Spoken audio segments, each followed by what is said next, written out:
네, 오늘 본문을 보면 그 선한 목자와 삭군을 비교하고 있죠. 그러니까 삭군은 돈을 벌기 위해서 잠깐 동안 양을 그냥 맡은 사람이죠. 목자는 양을 잘 알기 때문에 양들을 지키기 위해서 목숨도 걸지만, 삭군은 돈에만 관심이 있기 때문에 양들을 하나하나 알지도 못하고 케어하지도 않는다. 돌보지 않는 것이 삭군의 특징이라고 꼽았습니다. 18세기 청교도 신학자였던 매튜 헨리도 이렇게 말했습니다. 목자들은 양의 무리를 개개인의 이름을 알고 있어야 하며, 또한 그들을 파수해야 한다. 그래야만 그들은 공공 예배라는 푸른 초장으로 양떼들을 인도할 수 있다. 이렇게 말을 했습니다. 매튜 헨리뿐만이 아니라 사실상 20세기 후반이 되기 전에 교회란 원래 그런 곳이었습니다. 목사가 성도들의 이름을 모른다는 것은 상상도 할 수 없는 일이었습니다. 그런데 지난 수십 년간 전 세계적으로 유행해온 메가처치에서는 목사가 성도의 이름을 모르는 것이 뉴 노멀이 되어 있던 당연한 일이었습니다. 한 목사님은 700명까지는 성도의 이름을 다 외울 수 있기 때문에 그 이상부터만 분리개척을 하면 된다고 제법 양심적인 주장을 하시기도 했는데, 본문에서 말하는 목자가 양을 안다는 것이 단지 이름을 다 외울 수 있다는 그것을 말하는 것이겠습니까? 미국인들이 많이 쓰는 그 일상 표현 중에서 awful이라는 말이 있죠. 이 단어의 원래 뜻은 aw라는 것이 awe, 이게 경외한다는 말에서 파생한 것인데, 그렇기 때문에 원래 뜻은 awful이라는 말의 원래 뜻은 경외할 만하다, 원래 이런 뜻이죠. 그런데 지금은 어떻게 쓰입니까? 형편없는, 이렇게 정반대의 의미로 지금 쓰이게 됐죠. 그래서 지금은 누구나 awful이라고 말을 하면은 경외할 만하다고 생각하는 사람은 아무도 없습니다. 모두 다, 말하는 사람도 듣는 사람도 다 형편없다는 의미로 받아들인다는 것이죠. 마치 그런 것처럼 우리가 사용하는 교회라는 말, 예배라는 말, 목자라는 말의 의미도 변화된 것입니까? 교회라는 이름은 어느새 일주일에 한 번 방문하는 십자가가 걸려있는 건물이라는 의미가 되어 있고, 예배라는 이름은 음악을 듣고 설교를 듣는 시간이라는 의미가 되어버렸고, 목사라는 이름에 원래는 주의 양들을 돌보고 케어한다는 그 원래 의미는 상실되고, 일주일에 한 번 멀리 있는 강단에서 설교하는 사람이 되어버렸습니다. 이런 게 지극히 자연스럽게 된 이 시대를 우리가 살아왔지만, 그게 정상인 것처럼 여겨지는 시대를 살아왔지만, 문제는 그렇게 새롭게 부여된 그 의미들이 성경에서 말하는 것과는 거의 상관이 없다는 데 있습니다. 어디서부터 잘못된 것입니까? 보통 교인 수가 2,000명 이상이 되면 메가처치라고 하는데, 그런 메가처치가 전 세계적으로 급격하게 늘어난 시기가 1970년대부터였습니다. 그때는 자가용이 늘어나고 극장도 쇼핑몰도 점점 대형화되던 시대에 컨슈머리즘 때문에 소비자 편의에 맞춰주는 것이 모든 비즈니스의 성공의 열쇠가 되었던 시대였습니다. 바로 그 시대에 메가처치도 그 유행에 맞추어서 탄생한 것입니다. 제가 한국에서 처음 다녔던 교회도 교인 수가 3만 명에 이르는 손에 꼽는 메가처치였습니다. 그래서 제게 있어서 교회란 원래 그렇게 크고 세상을 호령할 것 같은 승리감을 주는 그런 곳이라고 생각을 했습니다. 그때는 그 교회 사람들 중에서 제가 아는 몇몇의 사람들만 알고 지냈고, 대부분의 교인들은 밖에서 만나면 서로 알아볼 수도 없었기 때문에 사생활이 보장되고 너무나 편했습니다. 원한다면 몇 년이고도 익명으로 어나너머스로 다닐 수 있었기 때문에 그 편안함이 메가처치의 인기 비결 중에 하나였던 것입니다. 그러나 제가 성경을 더 알아갈수록, 교회 역사를 공부하면서, 그러한 메가처치는 20세기의 컨슈머리즘이 만들어낸 굉장히 특별한 현상이고 기형적인 형태라는 사실을 깨닫게 됐습니다. 제가 한국의 그 교회를 열심히 다녔을 때 나중에 평신도 리더로 섬겼지만, 담임 목사님은 말할 것도 없고 구역의 부목사님과도 개인적으로 만나서 대화해 본 적이 한 번도 없었습니다. 담임 목사님은 당연히 내 이름도 몰랐고 사실은 내 존재도 전혀 알고 있지 않았습니다. 그분은 분명히 능력 있는 커뮤니케이터였고 대스타 설교가였지만 나를 개인적으로 알지도 못하고 나를 위해서 한 번도 기도해 본 적이 없는 그분이 나의 목자일 수는 없었던 것입니다. 저희가 예전에 에베소서 4장을 보면서 4장 11절에 목사에 대해서 이렇게 말을 했었죠. 교회에는 이렇게 어떤 사람은 사도로, 어떤 사람은 선지자로, 어떤 사람은 복음을 전하는 자로, 어떤 사람은 목사와 교사로 삼았으니 이렇게 말하고 있습니다. 이렇게 다른 것들은 or라는 것으로 이렇게 이어져 있는데 마지막에 이 어떤 사람은 목사와 교사로 이렇게 and로 이어져 있습니다. 원어로 봐도 마찬가지입니다. 그렇기 때문에 이 목사라는 사람은 돌보는 자이면서 가르치는 자여야 되는 사람인 것입니다. 그래서 영어로도 shepherd and teacher라고 분명하게 명시되어 있고 목자라는 의미가 먼저 나와 있고 그 둘을 줄여서 말할 때도 목사라고만 부른다는 것은 그 두 가지 중에서도 뭐가 더 중요한지 분명하게 말씀하고 있는 것입니다. 그리고 예수님의 삶을 봐도 예수님이 제자들을 가르칠 때 그리고 제자들의 사역도 그리고 바울의 사역을 봐도 그들이 그냥 단지 말씀을 가르쳤을 뿐만이 아니라 그 제자들과 함께 사랑의 공동체를 만들고 함께 살아가면서 본을 보이는 모습을 보이셨습니다. 예수님께서는 제자들을 보내면서 뭐라고 했습니까? 열방으로 나가서 가르치기만 하고 지키는 것은 다른 사람에게 맡겨라 이렇게 하셨습니까? 그렇게 안 하셨죠. 가르쳐 지키게 하라 이렇게 말씀하셨습니다. 사실상 교회라는 단어 에클레시아 이 단어의 뜻은 나가서 모인다, 따로 나와서 모인다는 의미를 가지고 있습니다. 그러니까 세상에서 나와서 세상과 구별되는 거룩한 사람들의 모임을 말하는 거죠. 그것이 원래 교회의 원뜻입니다. 건물과는 전혀 상관이 없죠. 그래서 교회는 모임이라는 정체성이 가장 본질적인 정체성이라는 것입니다. 우리가 영화 극장에 가서 다닥다닥 앉아서 있지만 그것을 모임이라고 하지 않죠. 같은 공간에 앉아서 나란히 앉아서 같은 영화를 보고 그 영화를 보면서 같이 웃고 같이 울고 하지만 그것이 모임이 아닌 이유는 옆에 있는 그 사람들과 나는 전혀 상관이 없는 사람들이기 때문인 것입니다. 예수님은 예배를 드리기 전에 형제와 다툼이 있었으면 제물을 제단 위에 올려놓고 먼저 화해를 하라고 했습니다. 왜 그러셨습니까? 예배의 자세가 올바로 되어 있지 않으면 그런 예배는 내가 받지 않는다 이런 뜻인 거죠. 그리고 형제를 사랑하지 않는 자는 하나님을 사랑하는 자가 아니고 거짓말하는 자다 이렇게 말씀하셨습니다. 그렇다면 온전한 예배의 자세란 최소한 함께 예배를 드리는 형제 자매들을 알고 사랑하는 것이 되어야 하는 것입니다. 서로 무관심한 모르는 사람들끼리는 다툴 수도 사랑할 수도 없지 않습니까? 그리고 제사라는 의미로 시작된 예배는 이 예배라는 것에서 가장 본질적인 부분은 우리 자신을 주님께 산 제물로 드리는 것인데 예배당이라는 이름을 가진 건물들에서 심지어 성전이라는 이름까지 사용하는 그곳에서는 언젠가부터 서로 모르는 낯선 사람들이 음악과 설교 서비스를 받으러 가는 사람들로 북적거렸습니다. 그러면서 당연히 헌금이라는 것은 주님의 모든 것이 주님이 주신 것이고 주님의 것이라는 감사의 의미로 당연히 드리는 것이 아니라 얼마나 질 좋은 서비스를 내가 받았는가에 대한 대가로 사실상 서비스 피처럼 여겨지기 시작했습니다. 목사라는 이름도 교회라는 이름도 예배라는 이름도 이렇게 모두 원래의 의미에서 변질되어 버린 것입니다.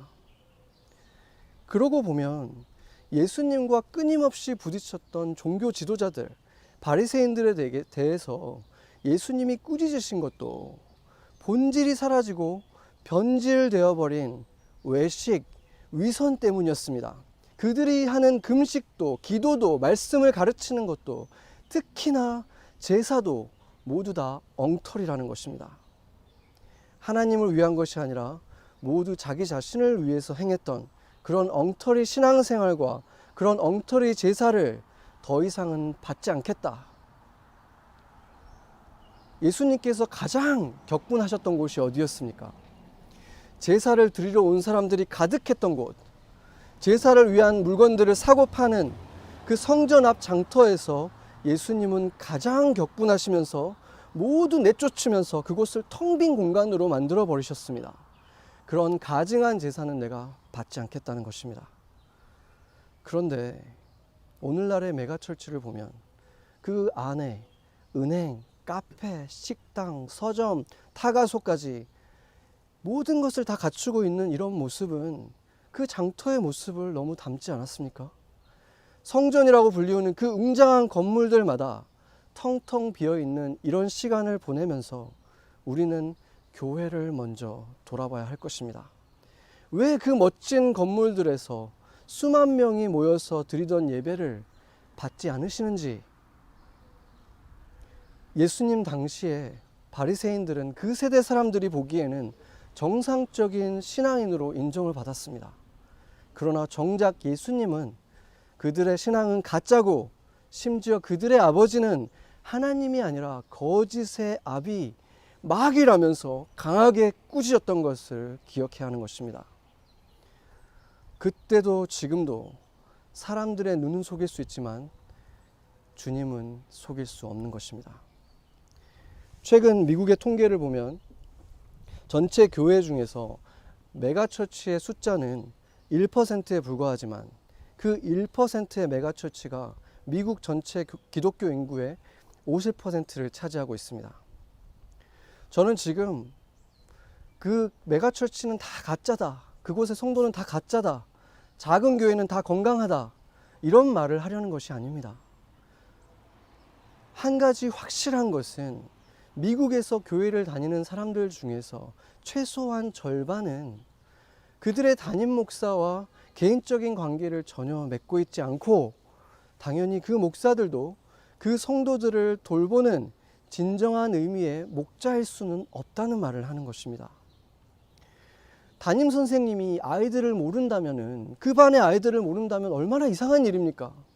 그런데 담임 목사가 성도의 이름을 모르는 것은 아주 당연한 세대에, 이상한 시대에 우리가 살아온 것입니다.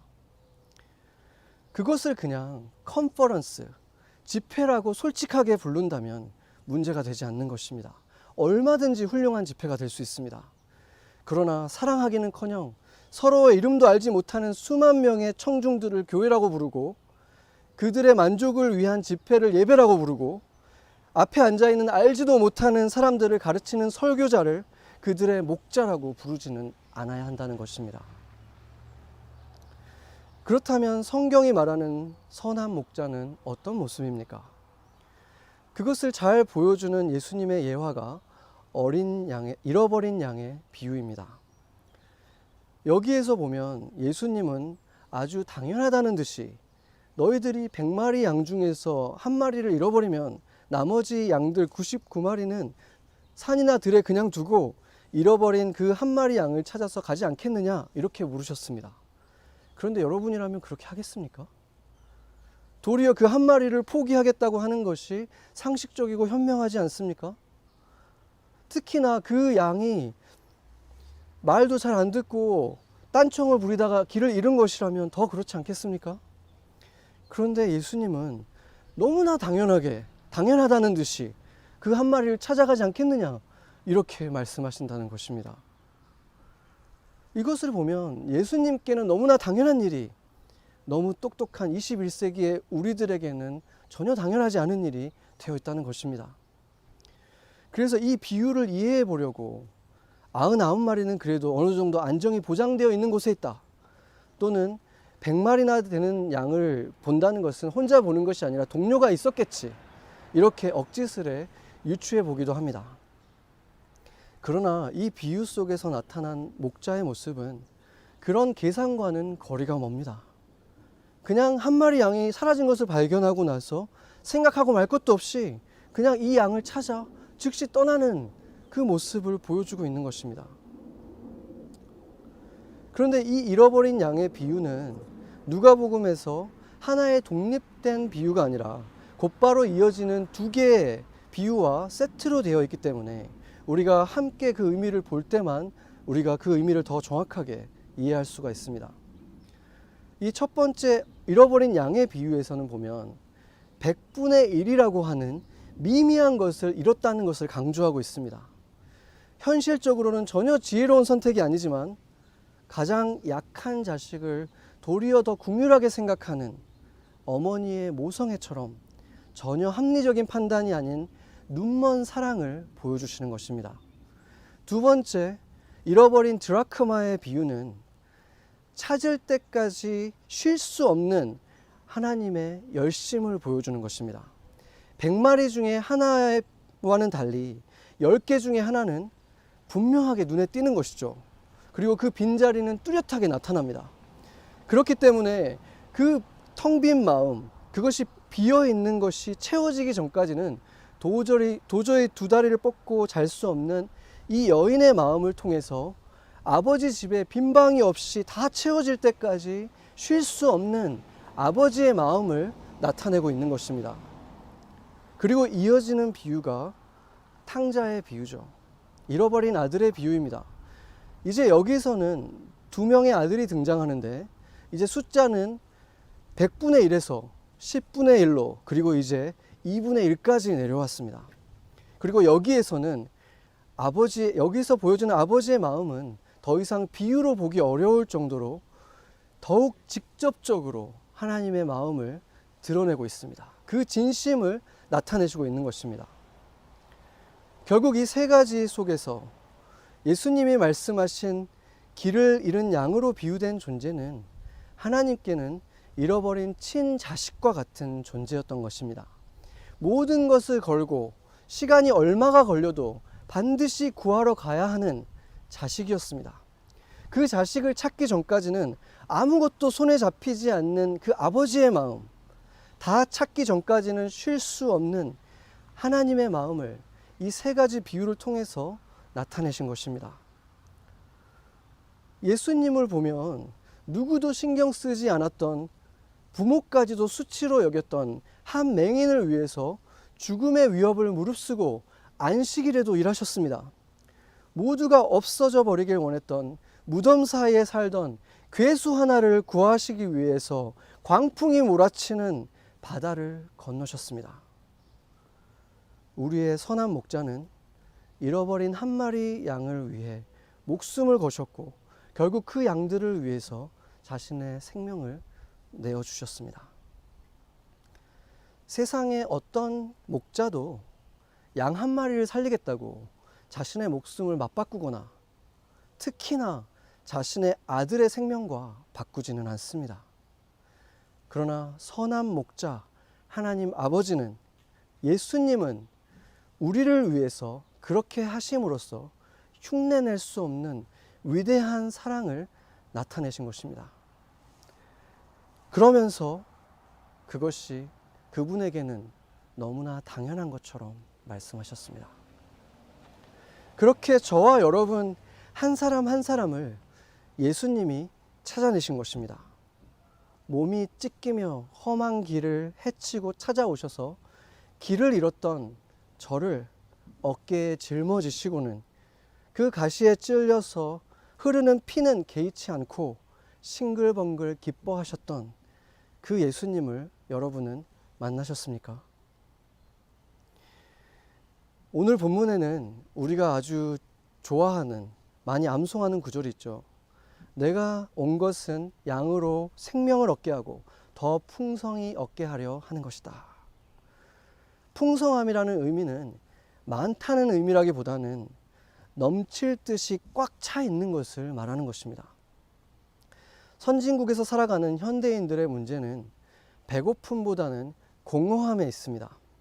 공허함은 내 삶의 가치를 느끼지 못하는 것이고, 그 이유는 내가 마땅한 외모를 갖고 있지 못하고 마땅한 일을 지금 하고 있지 않고 이런 판단 속에서 나오는 것입니다.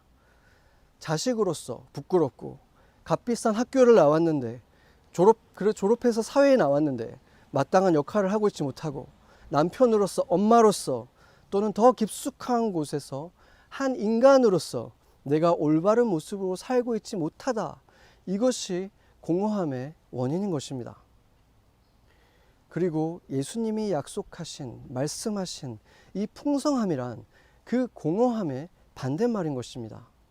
예수님은 우리가 꽉 찬 인생을 살길 원하십니다. 이 생명을 주신 이유가 단지 죽고 나서 천국 가기 위해서만 주신 것이 아니라는 말입니다. 이 생명은 지금 이 삶을 소망으로, 기쁨으로, 사랑으로 풍성하게 채우기를 원하신다는 것입니다.